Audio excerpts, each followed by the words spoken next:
Good evening. Hello. Good evening, everyone. Hello. Can everyone hear me? Hi there. Can everyone hear me? Okay. Good evening, everyone, and welcome to the inaugural event of the UCT Internal Medicine Society.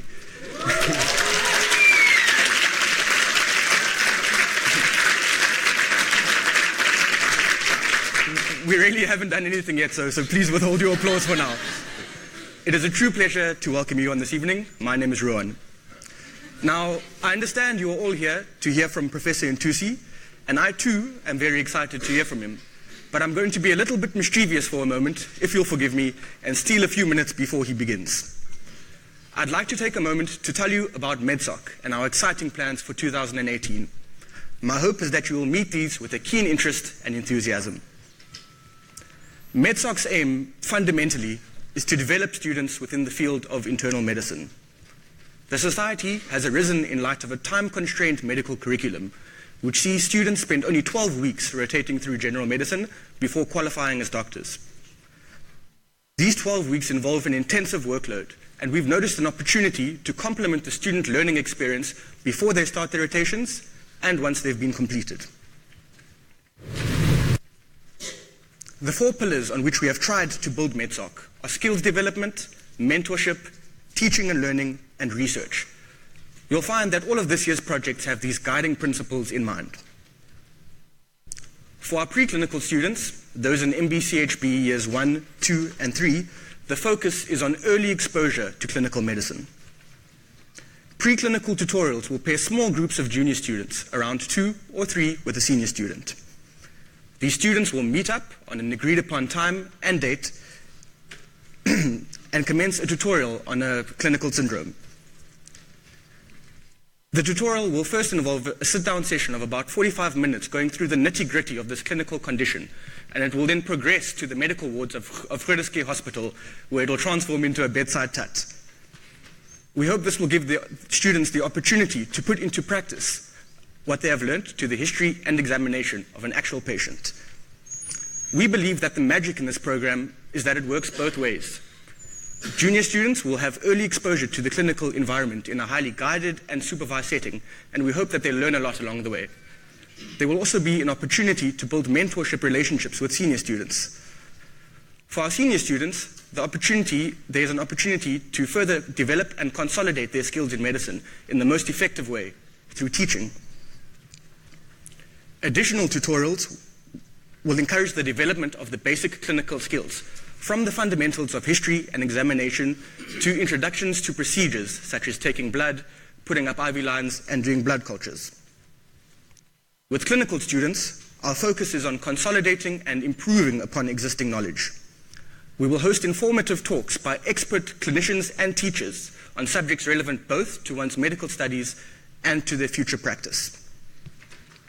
We also wish to assist fourth-year students rotating through general medicine in preparing for their clinical examinations or OSCEs. Across the student body, we hope to offer opportunities for extracurricular engagement with internal medicine. We want to send our students to medical conferences, gatherings of expert academics and clinicians, where they will hopefully learn the latest developments within the field. We believe this will offer students the opportunity to get a glimpse at the future of medicine and their futures in medicine. We want our students to engage with research as well, and we hope to emphasize its importance and make it accessible. We'd also like to remind everyone that medicine and fun do not necessarily need to be mutually exclusive ideas. We will be hosting a quiz event later on in the year, which we hope will marry these two concepts, which are sometimes conflicting, unfortunately. We clearly have a huge year ahead of us, and it's a challenge that I'm personally very excited for. Our big plans have the potential, with your help of course, to produce big results. I'd like to encourage you to sign up for our society by joining our Vula tab, if you haven't already. If you'd like to do so this evening, you can speak to any of the beautiful humans in the blue shirts, and they'll be able to help you out. We are also on Facebook and Instagram, where we will be exploring additional digital content, so do look us up there. In wrapping up, I'd like to pay tribute to a few special individuals whose help has allowed for the transformation of MedSoc from a small idea a few months ago into something a little bit more than that. Firstly, to our committee members, all of who are here this evening, and all of those involved in the subcommittees. You guys have exhibited a real dedication, passion, and ingenuity, and I'm happy to be on the same team as you. Then I'd also like to extend a huge thank you to the staff of the Department of Medicine, both academic and administrative, for all the feedback, all the guidance, the advice, and for just generally pushing us, giving us a nudge in the right direction. We understand how valuable your time is to you, and we really appreciate you sharing it. One particular name that I'd really like to mention is Dr. Charles Viljoen, who we are honored to be hosting this evening as well. Dr. Viljoen was actually the first staff member who we approached about the idea of MedSoc, and needless to say, without his advice and his encouragement, this project really wouldn't have taken off the ground. My final thank you goes to our guest of honor and the main event this evening, Professor Ntusi. Yeah, please, a round of applause for everyone mentioned. Yeah.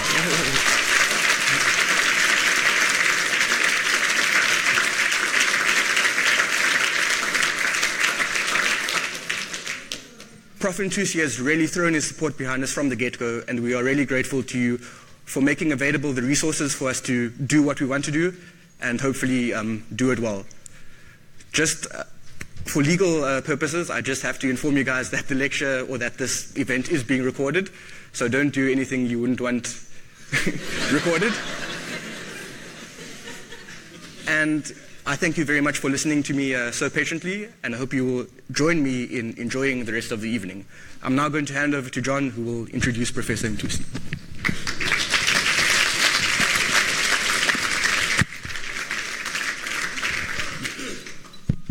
Hello, is this fine? Great, cool. So good evening and welcome everyone. My name is John, and today it is my absolute privilege in introducing Prof. Ntusi. So I thought it would be an appropriate sort of thing for me to do to set the scene and give a short bio of who Prof. Ntusi is. So Prof grew up in Umtata before he moved to the US during his high school years. There he continued and went on to do a BSc Honours in Molecular and Cellular Biology at Haverford College. He later returned to South Africa to study medicine here at UCT, eventually graduating in 2003. Having completed his internship in Conserv, he then came back to UCT to specialize in internal medicine. Prof. Ntusi was then awarded the Nuffield Medical Fellowship to attend Oxford University to complete a PhD in cardiovascular medicine. Having completed that, he came back to Cape Town to finish his training in cardiology, and he went further on to set up his own research team, and there he trained various postgraduate students. Prof. Ntusi officially took office as the chair and head of the Department of Medicine on the 1st of November 2016. And just as a sort of a less of a serious fact, Prof is not only an amazing doctor, but also a man of many other talents. He is a keen sportsman and has run competitively both in high school and during his undergraduate years, even having an opportunity to try out for the Olympics.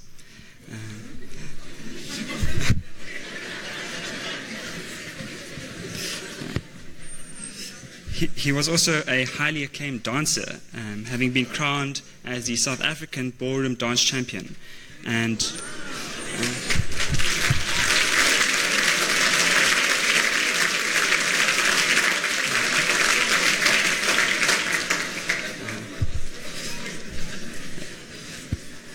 he also won the North American Ballroom Dance Championships.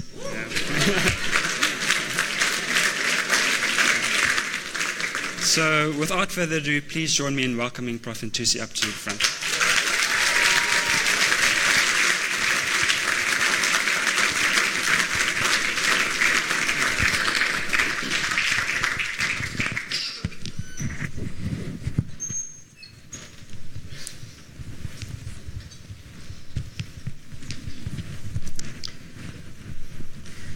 Good evening, friends, and what I hope will be future colleagues, and there are many colleagues in the audience as well. It's a tremendous pleasure to be here with you today. And I must say, after John's introduction, I feel as though I've got very little to say. I must start by expressing my gratitude to Ruan, John, Luca, and the entire MedSoc team for inviting me to come and speak to you today. It's been a tremendous pleasure working with them and seeing the idea of this society go from an idea to one that is culminating in this inaugural event. So as I was walking here today, I saw a poster for a lecture which was on how to have good sex.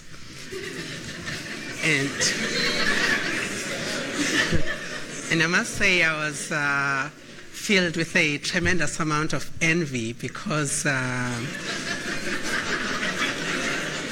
least the other speaker knew exactly what to say. I had asked Ruan what he expects me to speak about today, and he sent me a long paragraph of things that I could talk about. And in the end, I wasn't sure what it is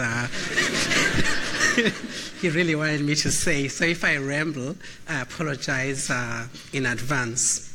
So what I'll try to do is to share with you a little bit of my story and how I ended up choosing a career in medicine and ending up doing the work that I'm doing. And I must say from the front, I feel a little bit like a fraud because my current job is my very first real job. And so I feel I feel as though I should come to you with lots more experience to talk about my journey in medicine. Be that as it may be, what I will do is paint my journey, and then I will end by giving some sage advice. I hope you will find resonance in what I have to say. And I'll try and keep my comments brief and hope that there'll be plenty of time for questions and comments, which I'll be very happy to take in the end.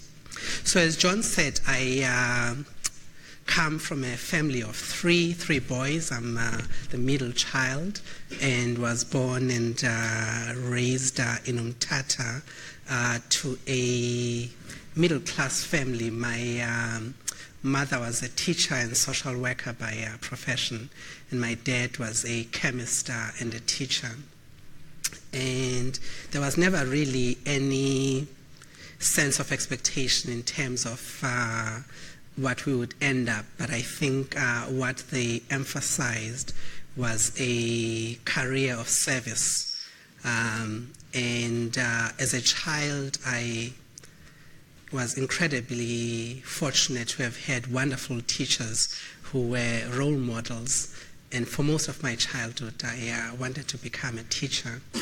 And I thought to myself that I couldn't imagine a better way to make a positive impact in society than to influence the lives of young people in a positive way. And when I was 12 years old, my mom had received a Fulbright scholarship to go to the US to do her PhD.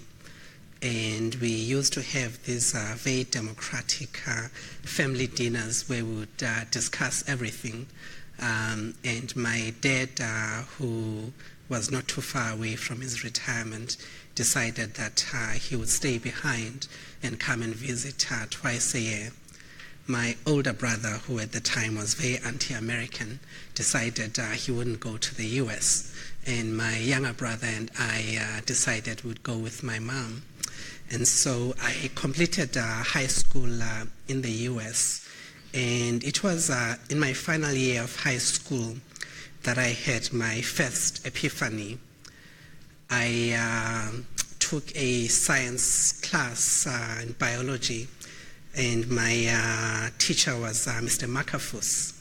And one morning he played a video for us, and it was on childbirth. And I was absolutely enamored and blown away. And I decided at that moment, this is what I wanted to do. So I decided I would study medicine so that I could, every day of my life, be part of the process of giving birth. And so I went home and I told my mom that I no longer wanted to be a teacher, and I decided that I wanted to become an obstetrician. And she was very supportive and said, that's fine. And so I applied to the University of Cape Town to study medicine, and was ultimately accepted. And when I was planning to return home to come and study medicine, decided against it. I was at the time fascinated with the whole concept of liberal arts education, where you can study one thing and take courses in everything. And so I ended up applying to one college in the US, which was and still is one of the top liberal arts institutions. And I was very fortunate to be accepted. And so I read for a double degree in molecular and cellular biology as well as medical sociology, but took courses in art history and fine art and algebra and philosophy. And it was probably one of the best periods of my life. I absolutely thrived. And in retrospect was really critical preparation for a young and fertile mind. Many criticize South African professionals for being incredibly good at what they do, but having very little knowledge about fields outside of their areas of expertise. And so I took 2 to 2.5 the number of courses a regular student took, and absolutely loved it. And at the end of it, I decided to apply to medical school. And I had applied to Harvard and Johns Hopkins and been accepted to both. And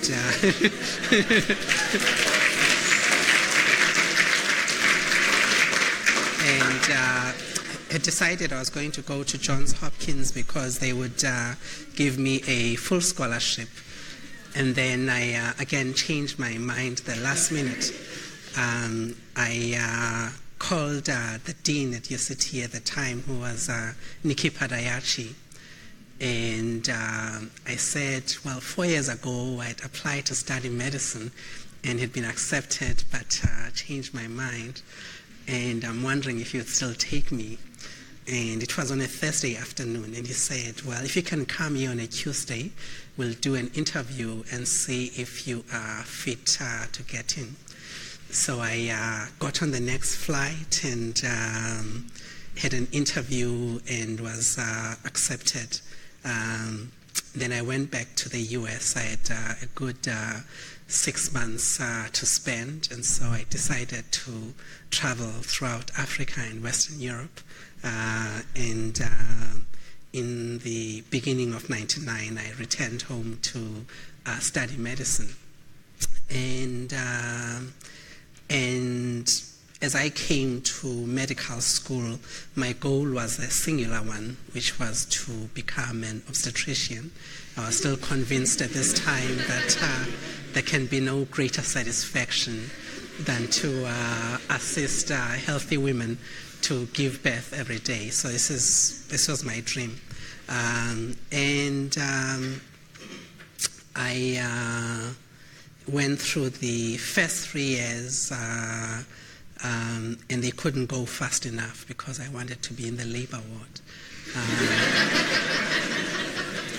And in fact, I decided to shadow some of the registrars in obstetrics just to see how things were in labor ward. And each time I visited was filled with such excitement. I'd come back home and I would tell everybody about how amazing the work they were doing was.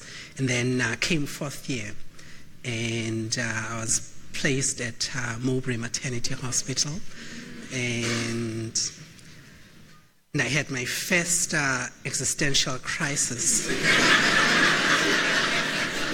So I arrived there full of enthusiasm and excitement, and couldn't wait for my first night to be on call. We had these little blue books, and you had to observe like 40 deliveries, and my first one, it was nothing like I'd imagined. The nurses were rude, they shouted at the women, and the smell of Lyco and urine and feces made me absolutely nauseous the whole evening. And I woke up the next morning, and I think it was the first time in my life I was depressed.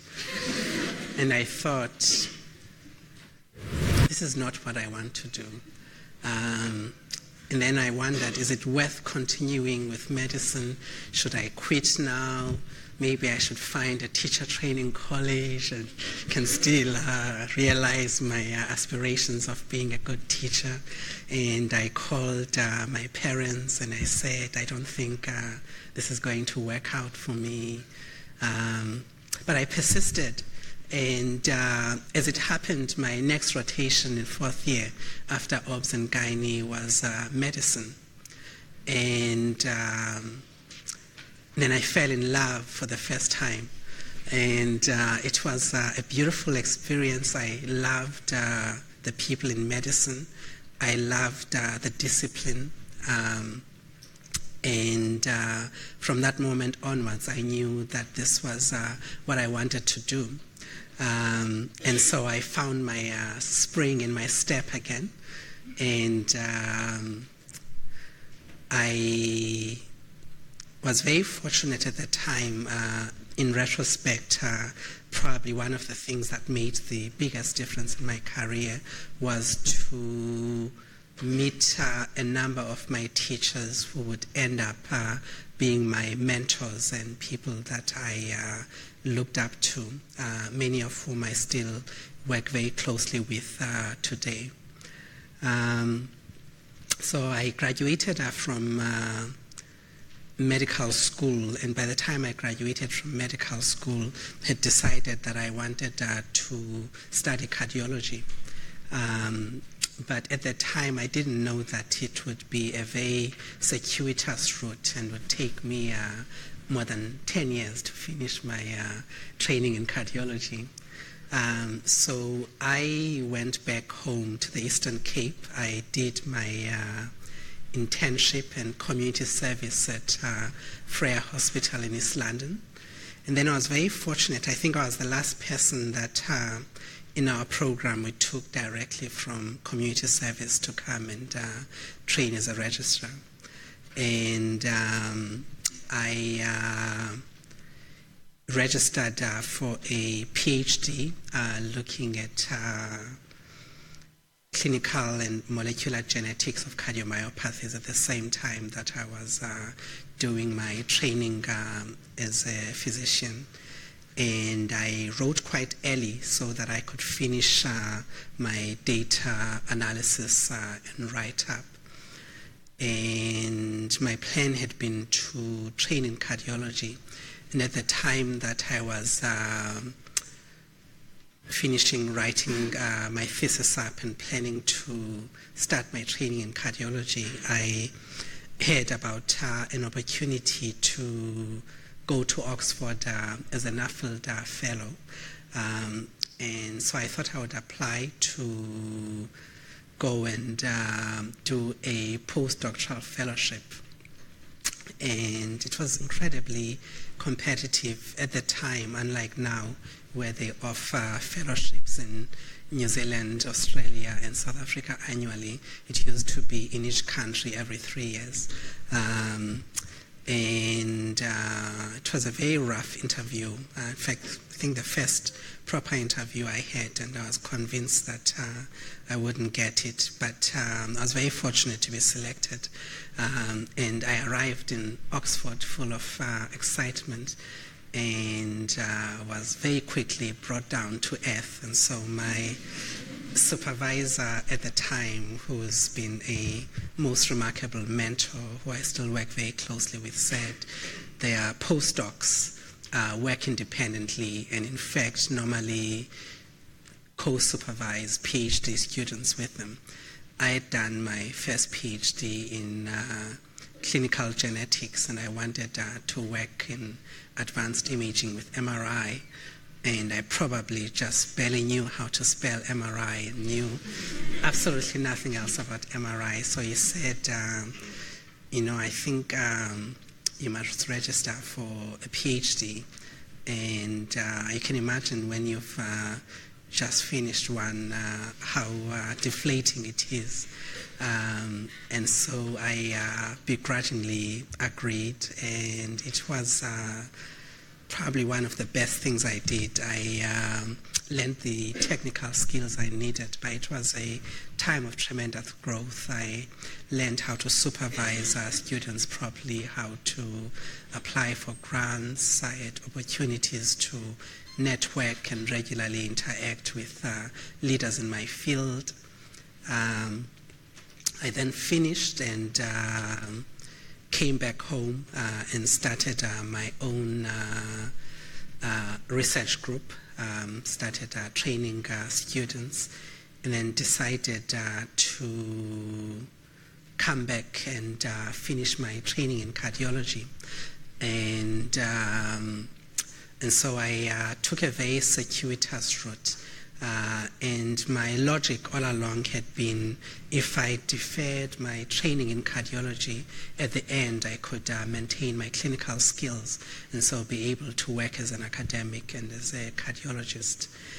But around the time I was finishing my training in cardiology, the previous head of department was retiring, or not retiring, had been headhunted for the deanship, and a few senior members of the department approached me to say, would I consider applying for the job, and I very much felt that it was an inopportune time. The timing was very much not right for me, and I was very committed to building up my own research group and a career in academia. And after lots and lots of nudging from lots of people, it gave me the opportunity to reflect on my own values as well as observations of medicine as a discipline, but also medicine in Cape Town. And the very last minute decided to throw my hat in the ring, and to my great surprise got my first proper job. And so you might ask yourself why the choice in medicine as a discipline to study.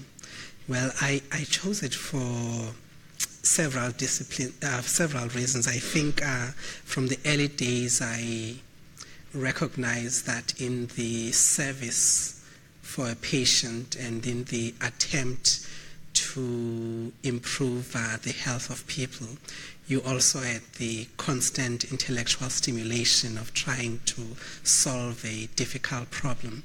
And for me, that satisfaction of not just making somebody better, but trying to figure out these difficult puzzles was something that I found really exciting. And the intellectual stimulation is something that I continue to enjoy to this day.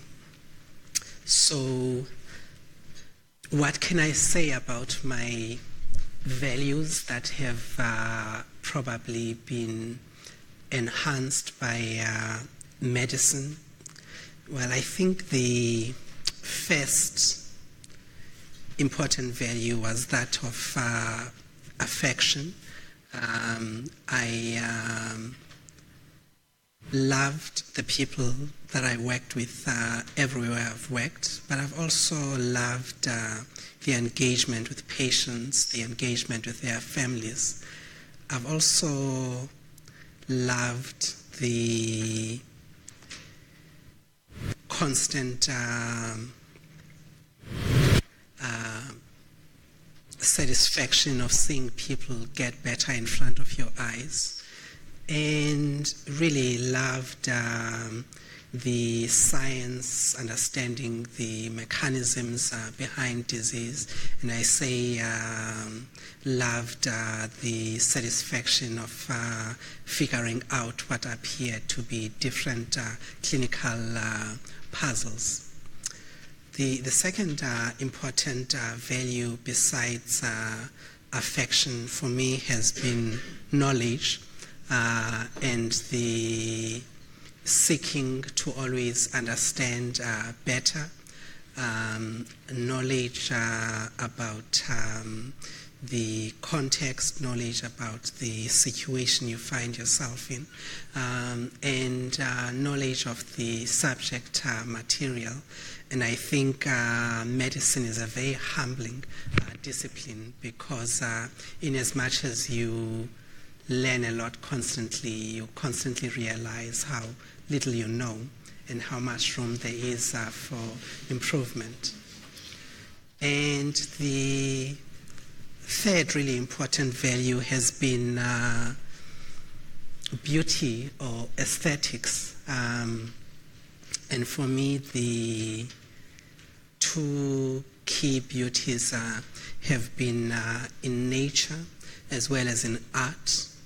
I enjoy running outside, I enjoy hiking, I enjoy birding, but equally I enjoy all forms of art. And for me, art has been a mirror of life. And I feel a little bit like a fraud. If you go to my office, unlike most offices, I don't have any certificates up on the wall, but I have lots of pieces of art that mean something to me. And in many ways, I feel as though those reflect something about my life, and they are pieces that I find particular resonance with. The other area where I've found beauty has been in words. I enjoy poetry, and I enjoy reading books. And for me, words have been a great teacher, again, of life. And I've found it incredibly powerful to be able to read people describe their own experiences and to be able to find resonance in that. And of course, I've had other values like seeking equity, integrity, community engagement, and I hope people who I work with have been able to witness those and can bear testament to them. So what has work in medicine meant to me? It's given me, I think, three key things. The first one has been pleasure, tremendous amount of pleasure in every aspect of my work. It's also given me purpose, a constant validation that the choice to study medicine was the right choice for me. Most days have been an affirmation and a validation, and I honestly cannot think of myself doing anything else. But above those two things, medicine has also been a tremendous source of pride. I have enjoyed my association with very inspirational and amazing people who have been wonderful in every respect to work with. And currently, I feel very lucky to be the custodian of the largest department on the continent, filled with a tremendous amount of talent, a tremendous deal of loyalty, and people who really are committed to making the biggest difference at every opportunity.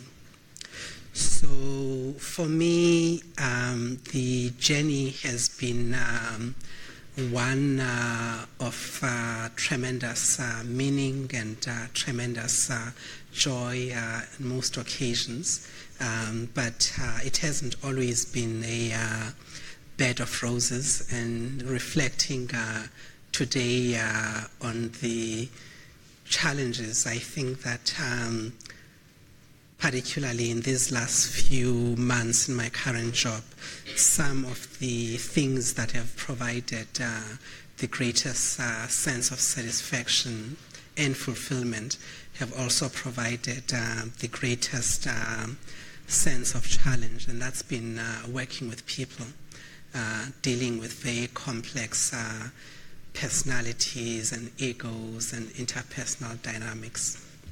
But on the other hand, being able to create opportunities for people and to assist people to reach their own potential has been probably one of the greatest fulfilling experiences in my life. So I thought I would end there and convey my very best wishes to the Internal Medicine Society of UCT for 2018 and beyond, and hope that they know that they will always, at all times, have my support and that of the Department of Medicine. And I'll be very happy to take any questions or comments you may have.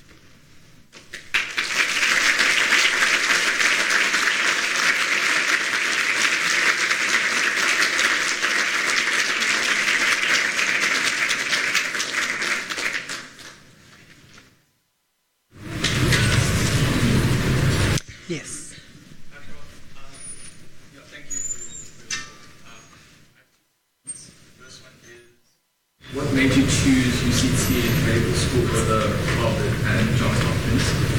And second one is, looking back on your career path of doing PhD, do you think that was a correct choice? And do you have any advice for people considering doing the same path for their hospital training? So to answer the first question, I really chose to come back home because I had decided quite early that I wanted to practice here. My parents had people who were friends who worked in the medical field, and their firm conviction, which I have also adopted, was that while medicine as a discipline is fairly universal, the medical educational system of every country is tailored to the prevalent medical conditions. So you'll see that when elective students from the US and Europe come here, they often know very little bit about HIV or TB or many of the conditions we see with high frequency. And so because I decided I wanted to come back home, it seemed like the logical choice. But also at the time, my parents were going through a divorce, and I was very far away from home at a young age, and I didn't really feel as though I had a strong sense of support. And so I thought if I came back home, it might be easier to bear the challenge of that breakup of a family unit. So your second question is about what I think is a ideal route to studying medicine. And I think that there's no right way to do it. I think there are different models all over the world, and they seem to work very well within different systems. So if you look at most people in South Africa, they would study medicine and complete their specialization. Then if they wanted to do a PhD, do that afterwards, and it works very well. If you look at Europe, a lot of people will do their basic degree and then will go into research and go on to do their specialist training afterwards, similar to the way I did it. And then if you're in North America and you're interested in an academic career, you have a tracking quite early on, and you might do an MD PhD where you have combined training in clinical medicine and research at the same time. And I don't think at the end people come out very different from each other. So I think you have to do what works for you. I don't think there's a right or wrong way of doing it.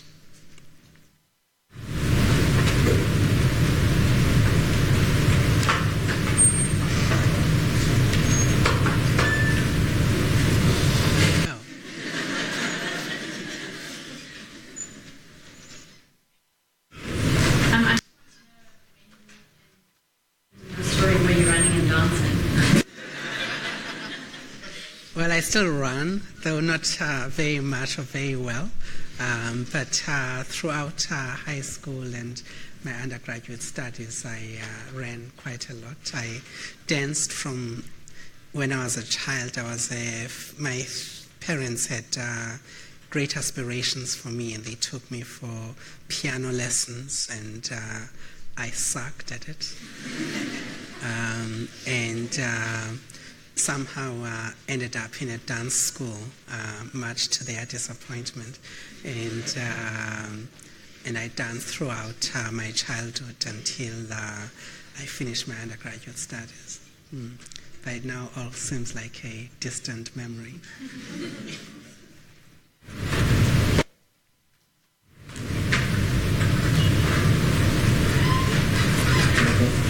Yes, Rowan.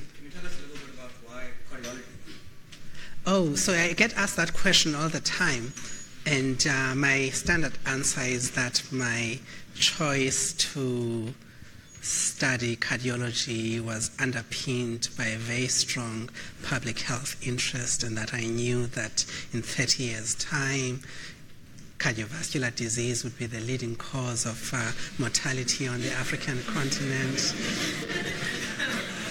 But the truth of the matter is that I was bumbling about as a fourth-year medical student, and ran into Professor Comerford, who was the head of cardiology at the time. And I really liked the people in the division, and so I spent a lot of time there. And it was for me really about the people more than anything else. But that doesn't seem like a cool answer.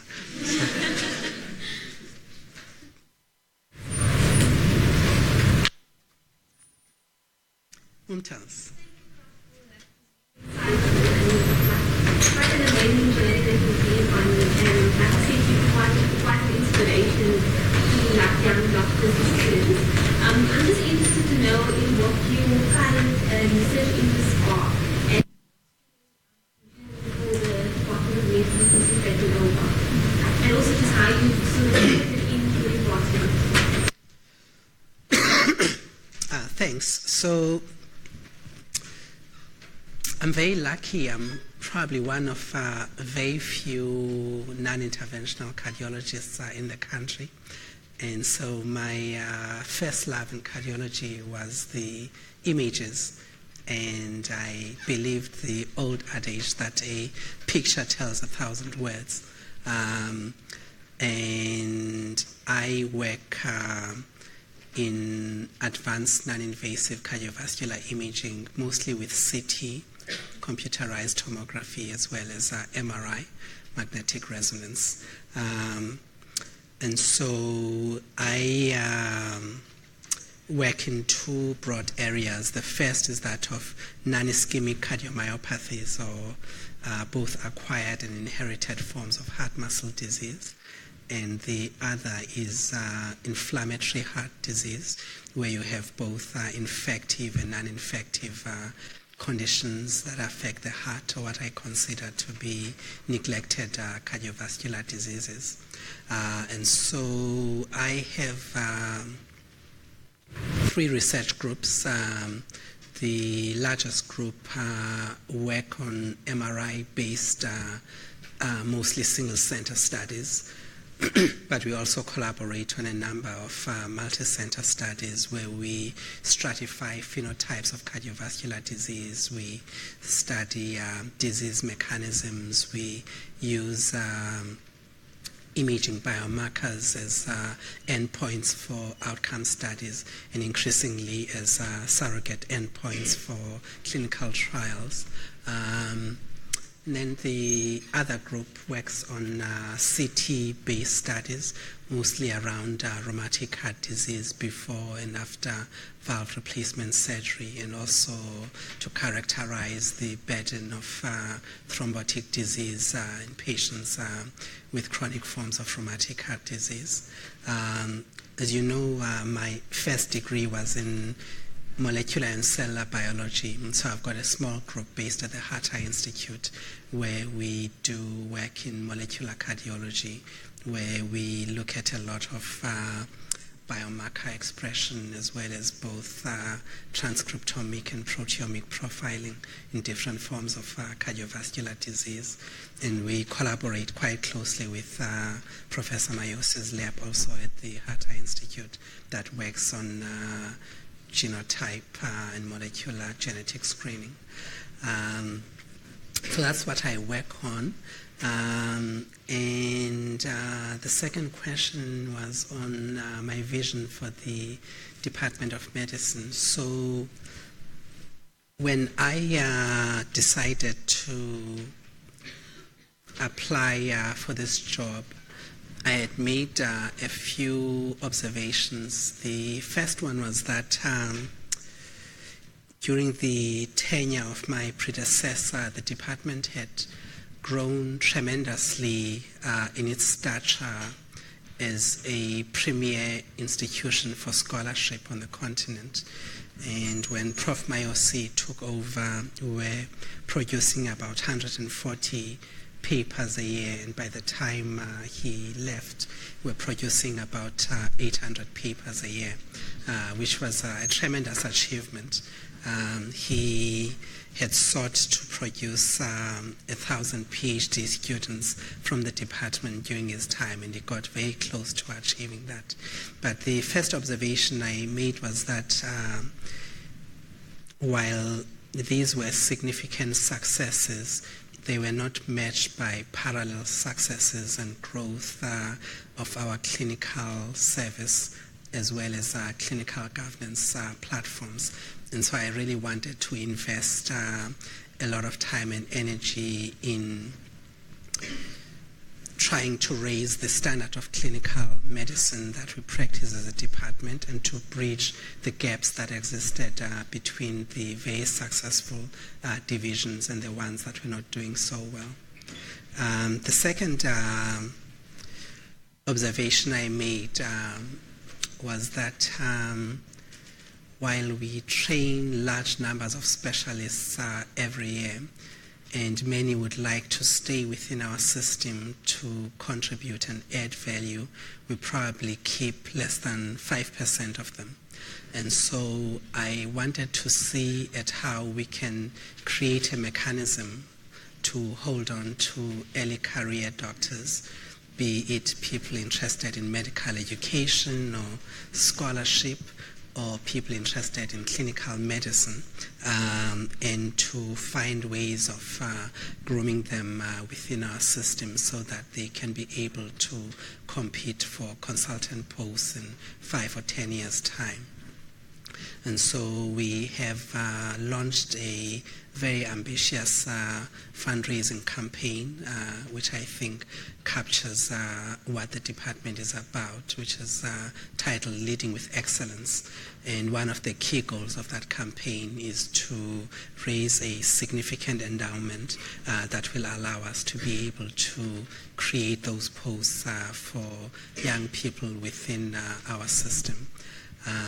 And so I spend quite a bit of time these days meeting with foundations, philanthropists, alumni, and other potential donors asking for money, which is something that doesn't come naturally to me. But we've made significant headways already, and we figure that we need an endowment of about 200 million rands to be able to kickstart the program. And I suspect we'll be able to get there within the next couple of years. And then the third observation I made was that while there was a lot of research activity within the Department of Medicine, it was very much in parallel streams or very siloed.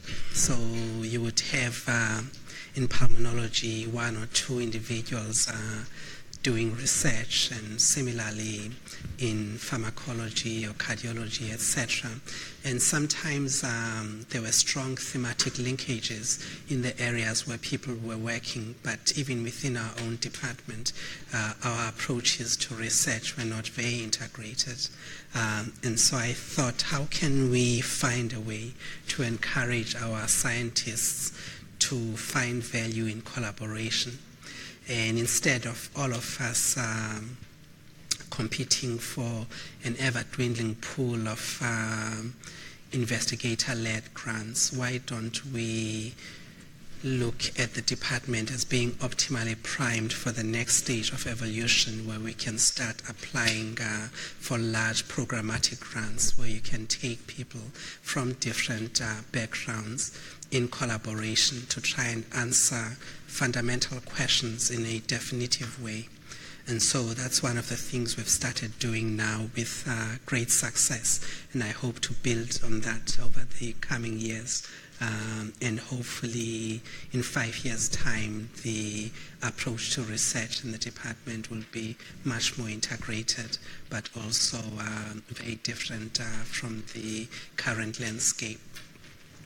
And then the last key objective was to see how we can adopt a primary health care philosophy as the guiding light for all of our work. And whenever I talk about primary health care to people, everybody thinks that I'm talking about what happens in the clinics, and they've got a very narrow way of thinking about it. And so I have to constantly explain that a primary health care philosophy speaks to the provision of the appropriate level of care to the appropriate individual for appropriate indications. And very importantly, this speaks to issues of equity in care, health promotion and health system strengthening, access to care, and very importantly, appropriateness and affordability of care.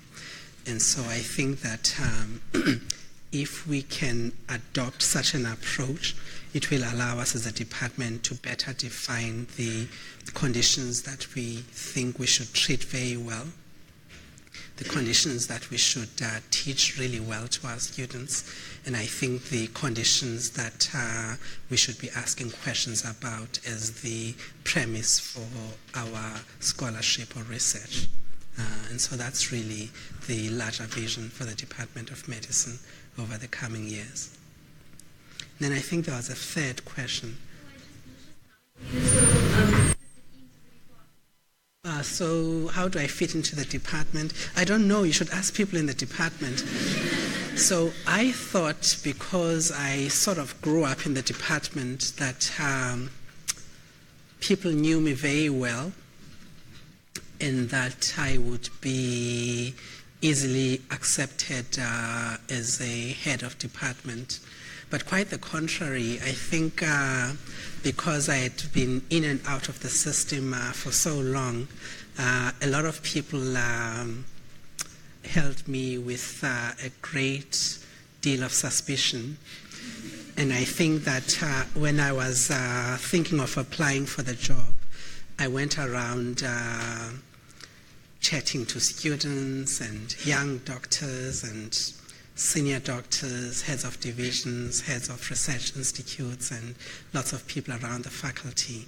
And I had a list of about 15 questions that I asked everybody. And it seemed all everybody ever remembered were my questions on transformation. And so by the time I decided to apply, people had decided that I wanted to kick out all white people and that I thought only black people should be in the Department of Medicine. And so when I started, I think I was viewed even by people I thought knew me well with a tremendous degree of suspicion. And one of the things I did in the beginning was to spend a lot of time visiting individuals and different divisions and units to understand what people's experience in the department was like, what their aspirations were, what they liked about the department and what they didn't like, and what they thought the department could do more of to support them. And in those conversations, I also shared my own ideas. And I think it was a worthwhile investment. And now, more than any other period, I feel very supported. Each time I introduce new changes and come up with new ideas, I feel as though I'm able to take everybody along with me because they understand what it is I want to achieve. And so I hope we can maintain that level of engagement and openness as a department as we move forward.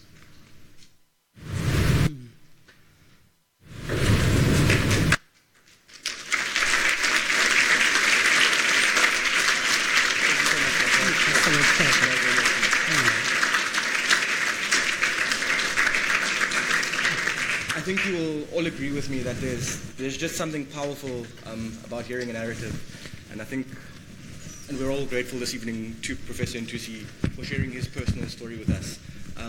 All of us are students on our journey in this medical career, and I think all of us could learn a lot of important values from what Prof had to say. We just have a small token.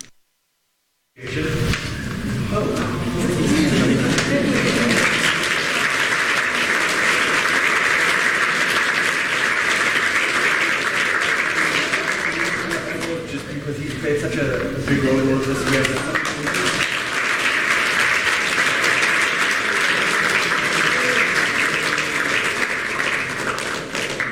Apparently it's good for the heart.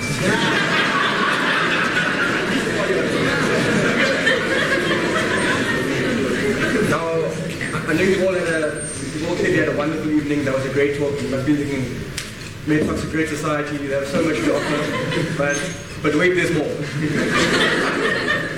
I'd like to ask Ntobeko to come up. He's a sixth year student studying medicine, and he's been coming up with some very exciting stuff that he's just going to take a moment to share with us.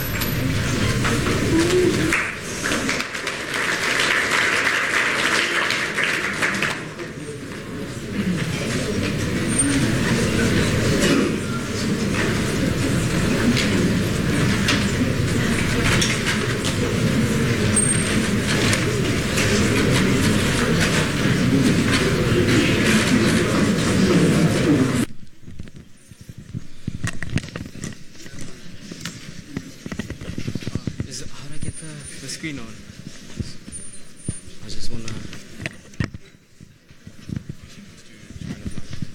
Okay, no worries. Hi guys. So last year I had this project that I was working on with Dr. Wern, and initially the idea was to put together a handbook of clinical approaches for internal medicine that would afford, medical students clinical and diagnostic approaches to obviously internal medicine, all the different divisions. This considering the fact that the amount of clinical teaching that we all got, particularly from fourth year onwards, somewhat dependent on which firm you were in and the amount of teaching you got. And even then, some people have approaches and have all the, the content and like good learning material, and some people only find out about it week of end of block, and you're like, where's all of this stuff been? And you see on the email that gets forwarded, people have been getting this. So the idea was then to put together this handbook that would be, put together and reviewed by all the specialists and whatnot in the different divisions in internal medicine, and it would be an up-to-date handbook that everyone has. So when we go to our bedside tutorials, when we go to our ward rounds, we're all talking the same language. When you get asked on that first day, what is your approach to pleural effusion, you're not just standing there like, I don't know, and then someone who's got the approaches a week before just like throwing knowledge out there. Like, how do you know that? I just know. So anyway, fast forward to July last year, the book was on its way, and then somehow bumped into Dr. Viljoen. He's everywhere. No wonder this. Chatted to him, ECG app was coming out, and then he suggested, don't make a book. Printing a book and updating it costs a lot of money, and that's not sustainable. Create an app. So that's what I ended up doing with his help.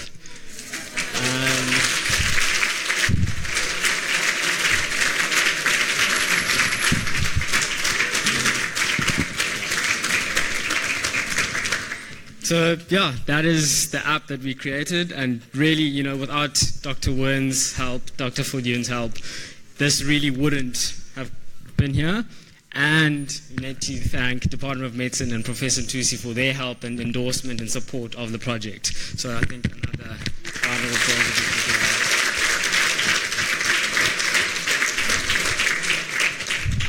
So really, what clinical aptitude is, it's essentially to give all students and even junior interns and maybe medical officers easy reference to clinical approaches to internal medicine, because some people will do internal medicine in 6th year in January and only do it in internship 2 years, at the end of their 2 years. So effectively you would have had 3 years of no internal medicine, and you go into internal medicine for 4 months purely based on memory. And it's quite difficult to now expect to be retaught internal medicine in internship and so on. So this would be a very handy thing to have, which is constantly updated on the App Store. No cost to the user. You don't have to buy another book, but you just update the app and you have this ready-to-use quick reference guide that is updated continuously.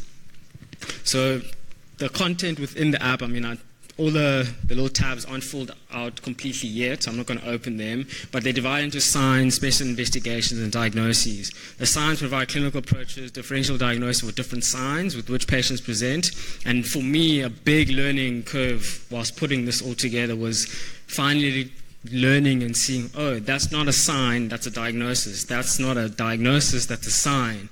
And, hypertension, I was telling myself, no, that's a sign, but actually high blood pressure is the sign and hypertension is more the diagnosis. So like little things like that for me, I was learning throughout the process.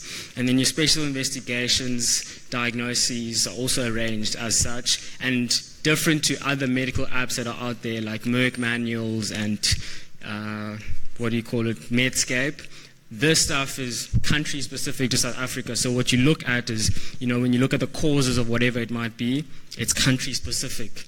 And the values and the reference notes that you see are South African specific. So when you quote something in the ward round that you saw in aptitude, yes, that is what the same value and same unit that the doctors are also using here. Not too much was put into management approaches, because I think, or at least what I saw with myself and just chatting to Dr. Wern and Dr. Viljoen, was that management isn't really the biggest problem, because once you can go from what the sign is, making a differential diagnosis, managing adequately, and then referring, the management gets seen to by the professors and the specialists. So not too much will be included under management, but given the comments and suggestions that people, once they start using the app, maybe we'll start adding that.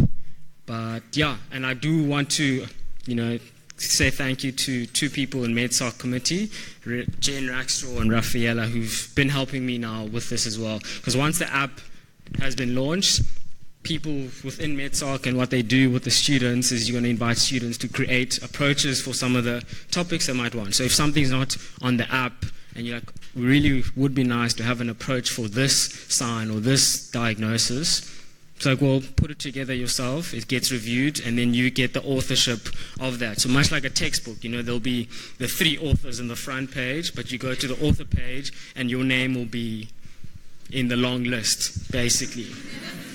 And you're part of creating the content, because it's all good and well for me to stand and say I created this by myself, but I think we can all teach each other in all our different ways, and I guess the app would be a platform for that. So yeah, clinical aptitude will be coming soon to an app store near you.